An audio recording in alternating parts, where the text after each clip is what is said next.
सोलापूर जिल्ह्यातल्या नगरपालिका निवडणुकांच्या निकालानंतर भाजपमध्ये अंतर्गत धुसफूस पाहायला मिळतेय। सांगोल्यामध्ये भाजपच्या निष्ठावंत पदाधिकाऱ्यांनी बैठक घेऊन भाजपचे जिल्हाध्यक्ष चेतनसिंह केदार यांना पराभवाला जबाबदार ठरवलंय। तर त्यांच्या राजीनाम्याची आता मागणी करण्यात येतेय। जिल्हाध्यक्ष केदार यांच्या कार्यपद्धतीमुळे भाजपला उतरती कळा लागल्याचा आरोप करण्यात आलाय।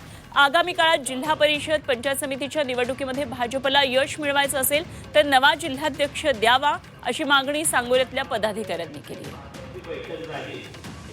भारतीय जनता पार्टी असेल, शिवसेना, शिंदे गट असेल, 2024 ची लोकसभा, 2024 ची विधानसभा आणि 2025 नगरपालिका याच्यामध्ये आलेलं अपयश हे केवळ आणि केवळ जिल्हाध्यक्ष चेतनसिंह केदार यांच्यामुळेच आलेला आहे। कारण त्यांनी आता एकच की नैतिकतेनं जबाबदारी स्वीकारून पदाचा राजीनामा द्यावा ही आमची सर्व पदाधिकाऱ्यांची विनंती आहे। वरिष्ठांना आम्ही कळवलेलं आहे आणि आता आपल्या माध्यमातूनही जाणार आहे आणि परत आम्ही सर्व पदाधिकारी जाऊन भेटणारही आहोत। नाहीच राजीनामा झाला पुढे तर आपल्याला परत भारतीय जनता पार्टीला या जिल्हा परिषद पंचायत समितीमध्ये अपयश स्वीकारायचं आहे का?